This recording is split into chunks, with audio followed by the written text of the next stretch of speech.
On connaît tous cette sensation, pas vrai? Savoir très exactement ce qu'on devrait être en train de faire, mais être absolument incapable de s'y mettre. C'est hyper frustrant. Aujourd'hui, on va plonger dans ce mystère pour comprendre ce qui se passe vraiment dans notre tête quand ça arrive. Cette petite phrase, on se la dit tout le temps. Mais voilà la bonne nouvelle, ce n'est pas un défaut de caractère, ni un manque de volonté. Non, en fait, c'est le résultat d'un mécanisme cérébral bien précis, une sorte de conflit interne qu'on va explorer ensemble. Ok, alors entrons dans le vif du sujet. Le vrai problème, c'est ce paradoxe. On procrastine pour fuir une sensation désagréable, un peu comme si on prenait une aspirine pour la tête. Sauf que ce soulagement, c'est une illusion. Et au final, ça nous amène beaucoup plus de stress et de culpabilité. Alors, pourquoi est-ce qu'on tombe systématiquement dans ce panneau? On va décortiquer ensemble les faux avantages et les vrais coups de la procrastination. Le seul bénéfice, c'est ce tout petit moment de soulagement, cette fuite. Mais pendant ce temps-là, en coulisses, les conséquences s'accumulent. Ça commence par un peu de culpabilité et ça peut aller jusqu'à un vrai impact sur notre santé. Bref, le prix à payer est bien plus lourd que ce court instant de répit. Maintenant, ce qui est vraiment fascinant, c'est que cette lutte interne, elle a un nom et une explication scientifique.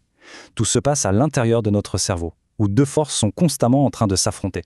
Et attention, ce problème ne date pas d'hier. Il y a plus de 2000 ans, les philosophes grecs l'avaient déjà repéré. Ils appelaient ça akrasia. Ils se demandaient déjà, mais pourquoi on agit contre notre propre intérêt? La science d'aujourd'hui commence enfin à nous donner des réponses claires. Alors, imaginez que votre cerveau est un navire. À la barre, on a le capitaine. C'est notre cortex préfrontal. Il est logique, il planifie le voyage, il voit à long terme. Mais sur le pont, il y a aussi un matelot un peu turbulent. C'est notre système limbique. Lui, tout ce qu'il veut, c'est du plaisir et tout de suite.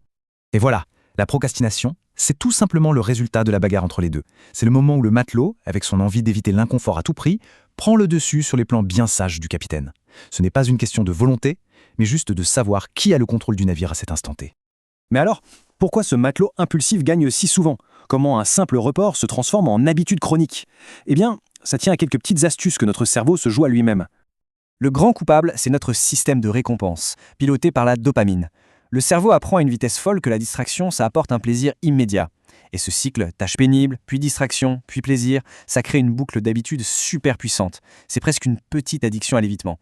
Tenez, cette question illustre parfaitement un de nos biais cognitifs, la dépréciation temporelle. Face à un choix comme ça, notre cerveau va quasi systématiquement préférer la récompense immédiate, même si elle est plus petite. Le futur, c'est trop abstrait. Et voilà ce que ça veut dire concrètement. À cause de ce biais, on a tendance à refiler les tâches difficiles à notre moi du futur, un peu comme si c'était une autre personne, un vague cousin éloigné. On sacrifie son bien-être futur pour un peu de confort maintenant.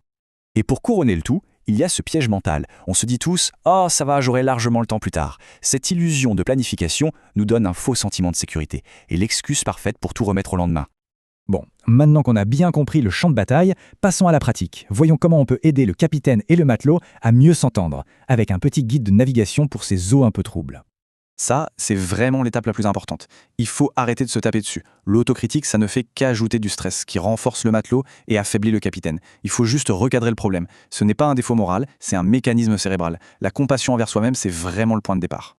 Pour calmer notre matelot, notre système émotionnel, il faut rendre les choses moins effrayantes. L'idée, c'est d'abaisser la barrière au maximum. En commençant tout petit, on désamorce la peur et on met la machine en route, presque sans s'en rendre compte. Et pour renforcer notre capitaine, notre cerveau rationnel, il faut lui préparer le terrain. En réduisant les distractions et en planifiant de manière un peu plus réaliste, on lui donne toutes les chances de garder les commandes du navire. Ça, c'est une manière géniale de retourner le système contre lui-même. L'idée, c'est de rééduquer notre cerveau pour qu'il associe le plaisir à l'accomplissement des tâches et non plus seulement à la fuite. On pirate notre propre système de récompense en quelque sorte. Donc pour résumer, le message clé à retenir, c'est celui-ci. La procrastination, ce n'est pas un échec moral ou un défaut de caractère. C'est un conflit biologique, une lutte de pouvoir à l'intérieur de notre crâne. C'est juste notre cerveau qui essaie de nous protéger d'une sensation d'inconfort. Donc le point crucial, c'est qu'en comprenant cette dynamique, on peut arrêter de se battre contre soi-même. On peut plutôt devenir une sorte de médiateur avisé, qui guide les deux parties de notre cerveau vers un objectif commun. La question n'est plus comment je peux me forcer, mais plutôt comment je peux collaborer avec mon propre cerveau